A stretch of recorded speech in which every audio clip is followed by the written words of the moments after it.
గత బీఆర్ఎస్ ప్రభుత్వం ఆర్టీసీని నిర్వీర్యం చేసిందన్నారు తెలంగాణ రవాణా మంత్రి పొన్నం ప్రభాకర్. మహాలక్ష్మి పథకంలో భాగంగా ఉచిత బస్సు ప్రయాణంలో మహిళలకు ఎక్కడా కూడా ఇబ్బందులు లేకుండా ఆర్టీసీ చర్యలు తీసుకుంటుందన్నారు.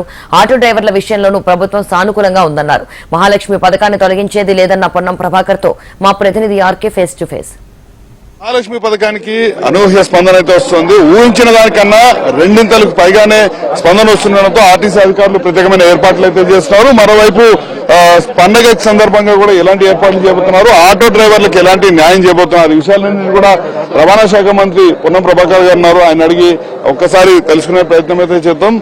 సార్, మహాలక్ష్మి పథకం చాలా అనూహ్యంగా దూసుకెళ్తోంది. అదే సమయంలో తగినంత బస్సులకి బస్సులకి సంబంధం ఉండట్లేదు. ఏ విధమైన ఏర్పాట్లు చేయబోతున్నారు రాబోయే రోజుల్లో?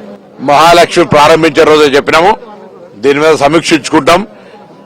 పథకాన్ని ప్రభుత్వం వచ్చిన 48 గంటలు ప్రారంభిస్తా ఉన్నాం.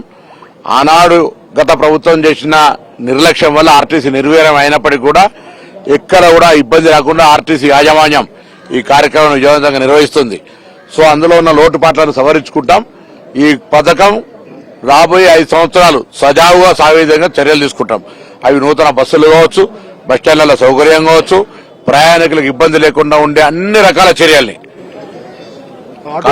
ఆటో డ్రైవర్లు తమ నిరసన వ్యక్తం చేస్తున్నారు. 7వ తేదీన మహాధర్నా కూడా బీఆర్ఎస్ పార్టీ ఆధ్వర్యంలో సిద్దమవుతోంది. సో ఆటో డ్రైవర్లకు ఏం చెప్పబోతున్నారు?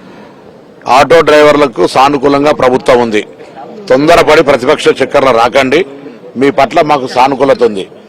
నిజంగానే మీకు అన్యాయం జరిగితే మేము అటుగానే అన్యాయం జరిగింది అని ఊరుకోం, తప్పకుండా సహకారం చేస్తాం. కానీ మెట్రో వచ్చింది, 4 లక్షల మంది ప్రయాణికులు ఎక్కుతున్నారు, ఊబర్ ఓలాలు వచ్చినాయి. ఆనాడు ఆటో కార్మికులకు ఇబ్బంది కాలేదా? సో ఇబ్బంది అనేటువంటిది మేము మహిళలకు ఉచితంగా ఇచ్చినాం, మీకు వ్యతిరేకంగా తీసుకున్న నిర్ణయం కాదు.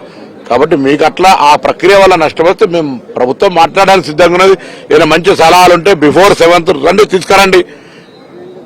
అంతేగాని మీరు అటుగానే టీఆర్ఎస్ చక్రవాడి ప్రోగ్రామ్ చేస్తామంటే మీ ఇష్టం.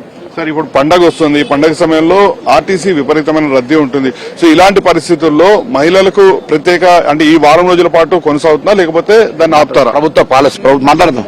సో ఇంకొకటిసారి ప్రత్యేకమైన కొత్త బస్సులు కూడా తీసుకొస్తున్నారు.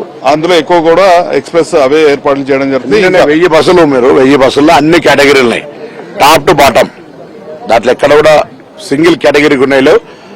ఆల్ వెరైటీ, అన్ని రకాలు. అంటే state capital to other state capital కు ఉండే స్లీపర్, ఏసీ స్లీపర్ నుంచి పల్లె వెలుగు కింద స్థాయి లోపల ఉండే బస్సు దాకా ఉన్నది. ఒకటి ఫైనల్ గా ప్రతిపక్షాలు ఏమన్నా అంటే ఇవన్నీ కూడా 3 నెలల 6 నెలల స్కీమ్లు ఉన్నాయి. మీరు మహాలక్ష్మి స్కీమ్ కాలేదు, ఓపిక పట్టు ప్రతిపక్ష నాయకులారా, మీకు ఆ బుద్ధి జ్ఞానం కలగానే అద్దెవన్నీ కొనుక్కో.